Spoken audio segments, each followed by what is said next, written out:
मुझे आप सबकी मोहब्बत फिर से आपके दरमियान खींच लाई है। इस कैंपेन का पूरा आइडिया ये था कि कायदे आज़म की जो सब्सटेंसिव और एक्सपेंसिव किस्म की पर्सनालिटी थी और जिस तरह वो प्लूरलिस्टिक पाकिस्तान बनाना और देखना चाहते थे, वो कहीं गुम हो गया 80s की दिहाई के बाद। तो उसको हमने डॉक्यूमेंटेड एविडेंसेस के थ्रू रिक्रिएट किया है।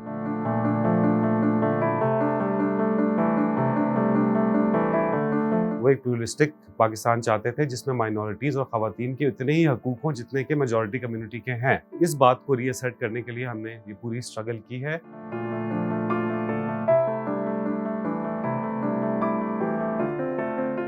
बजाय इसके कि कोई डॉक्यूमेंट्री या फिल्म बनाएं, जो कि बहुत सारी बन भी चुकी हैं, हम होलोग्राम एक्सपीरियंस क्रिएट करें नौजवानों के लिए कि वो अपने कायद को दोबारा तकरीबन 75 साल बाद देख सकें।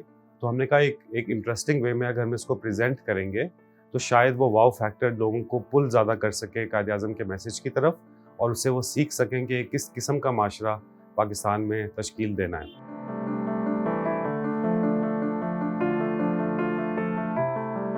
कि आप कुछ माइनॉरिटी कम्युनिटीज़ को बिल्कुल साइड में क्लब कर देते हैं स्ट्रक्चरली और कहते हैं कि एक लेवल से ऊपर आप रियासत की पोजीशंस में नहीं आ सकते। स्ट्रक्चरल प्रॉब्लम्स मौजूद हैं जिसमें मैरिज लॉज आते हैं, जिसमें माइनॉरिटीज़ की कन्वर्जन के इश्यूज हैं। उसके बाद सोसाइटल एटीट्यूड की प्रॉब्लम है जी, डिस्क्रिमिनेशन है, स्टीरियोटाइपिंग है, माइनॉरिटी कम्युनिटीज़ के लिए हेट्रेट मौजूद है। अभी तक we are trying to change the attitude and the behavior of the majority communities in Pakistan.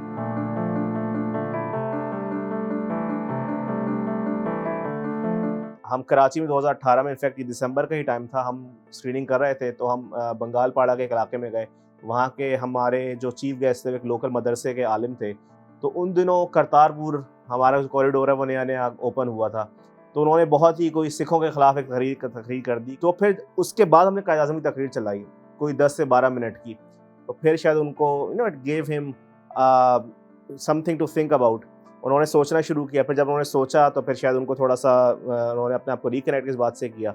और फिर वो बाद में जब एंड पे अपने रिमार्क्स देने आए फिर उन्होंने कहा कि नहीं, ये हमें काफ़ी ये तकरीर जो थी मेरे लिए आई ओपनर थी और मैं ख़ुद भी जाके इस पर पढ़ूंगा कायद आज़म के जो नज़रियात थे।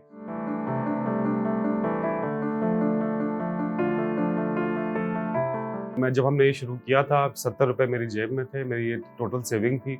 मैंने फेसबुक ग्रुप एक बनाया था, उसमें लोगों को मैं पकड़ पकड़ के दोस्तों को, कॉलीग्स को डालना शुरू किया। वहाँ से ये जर्नी का आगाज़ हुआ था और ऑफ कोर्स एक एक दो दो करके हज़ारों, इवन लाखों, इवन मिलियंस ऑफ यूथ तक हम ये बात पहुँचा चुके हैं। Right now we have more than 70,000 registered volunteers across Pakistan.